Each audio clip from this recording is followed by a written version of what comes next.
Bapak, ini kan kita melihat jika presidensi G20 membawa banyak dampak positif. Ya. Kalau Bapak lihat sendiri, khususnya di berbagai aspek, seperti apa dampak dari presidensi G20 ini? Dampak presidensi G20 itu sangat terasa bagi Bali, terutama pemulihan pariwisata pasca pandemi COVID-19. Selama masa pandemi COVID-19, 2 tahun lebih, itu pariwisata Bali sangat terpuruk dan berdampak juga pada perekonomian Bali yang sangat terpuruk. Nah, dengan adanya presidensi G20, sejumlah rangkaian pertemuan yang berkaitan dengan presidensi G20 dimulai pada bulan Desember 2021 terus berlangsung, itu kan secara langsung telah meningkatkan kunjungan para wisatawan mancanegara maupun juga wisatawan domestik yang berkunjung ke Bali.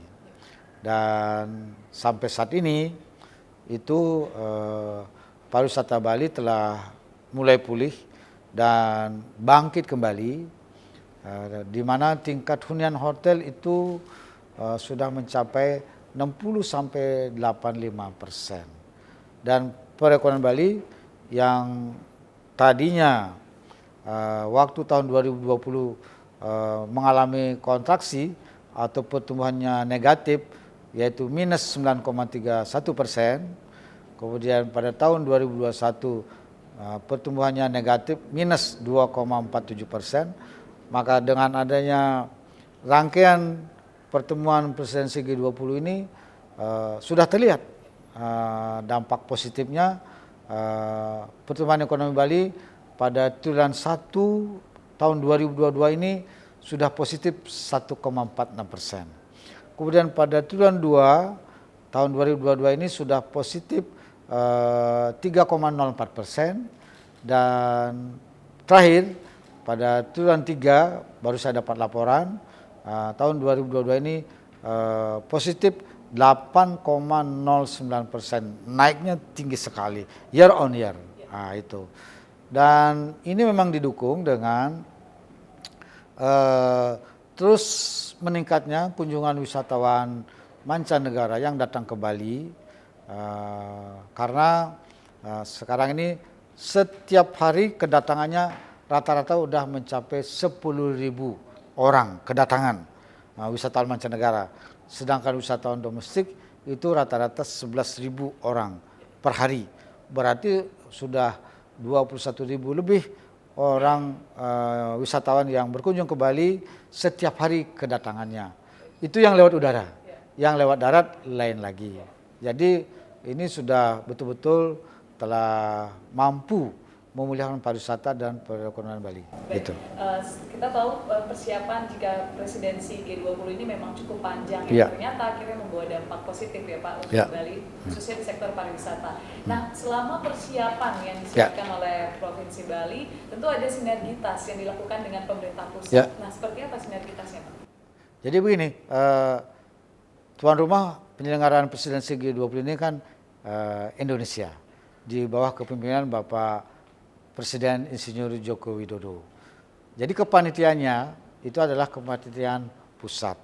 Nah, karena penyelenggaranya itu dilaksanakan di Bali, sebagian besar pertemuannya tidak saja di Bali, sebenarnya ada juga di Jakarta, di Bandung, di Surabaya, kemudian di Toba, di Labuan Bajo, memang paling banyak di Bali.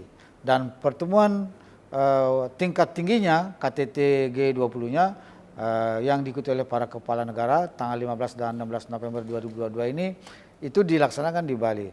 Sehingga praktis itu memang membutuhkan dukungan pemerintahan Provinsi Bali. Karena itu saya sebagai gubernur berterima kasih karena Bali jadikan tempat penyelenggaraan presidensi G20 ini yang dampaknya luar biasa. Oleh karena itu sebagai gubernur saya mendukung penuh dan menyiapkan segala hal yang diperlukan untuk mendukung kelancaran pembangunan infrastruktur G20.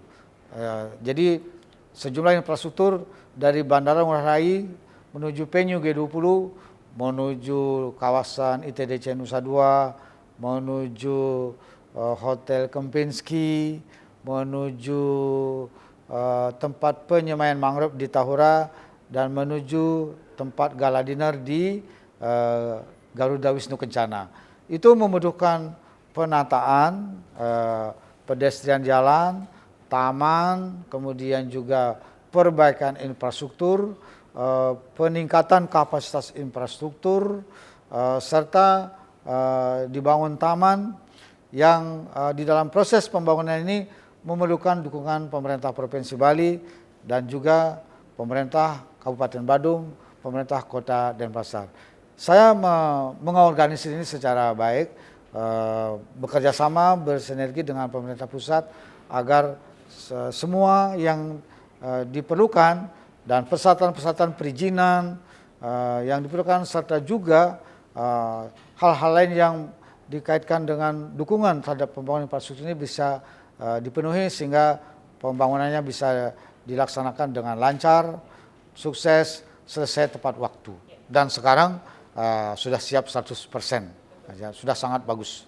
Sudah terlihat sekali jika infrastruktur memang sudah sangat mumpuni untuk menyambut KTT G20 ini. Tapi ada juga di samping itu yang mendapatkan dukungan dari pemerintah Provinsi Bali ini terkait UMKM, Pak. Ya. Nah, jika melihat hal tersebut, bagaimana atau seperti apa dukungan dari Pemprov Bali terhadap UMKM kita yang terlibat langsung dalam presidensi G20? Bapak Presiden sempat memberikan arahan ketika meninjau pameran IKM Bali Bangkit yang diikuti oleh para UMKM yang dilaksanakan oleh Ketua Dekranasda Provinsi Bali. Beliau sempat berkunjung dan melihat produk-produk yang sangat berkualitas, dan beliau menawarkan agar ini dipamerkan pada saat penyelenggaraan presidensi G20. Karena itu produk-produk UMKM Bali tentu saja juga dengan produk daerah lainnya itu dijadikan sebagai produk yang dipamerkan pada saat presidensi G20 di ITDC Nusa Dua, Bali Collection. Dan di samping itu juga ada souvenir untuk para delegasi yang digunakan dari produk UMKM Bali. Ini sangat menolong. Ya, berarti banyak sekali dukungan yang memang sudah disiapkan oleh pemerintah Provinsi Bali, khususnya dari UMKM, Pak, ya, bahkan sebelum presidensi G20. Udah, Oke, terakhir Pak, mungkin harapan dari Bapak atas terselenggaranya presidensi G20 ini untuk Bali, silakan. Tentu yang utama adalah saya sudah memberikan himbauan kepada masyarakat Bali agar mendukung penuh dengan menciptakan suasana yang kondusif di Bali, sehingga seluruh rangkaian penyelenggaraan presidensi G20 berjalan dengan lancar, nyaman, aman, damai, dan sukses.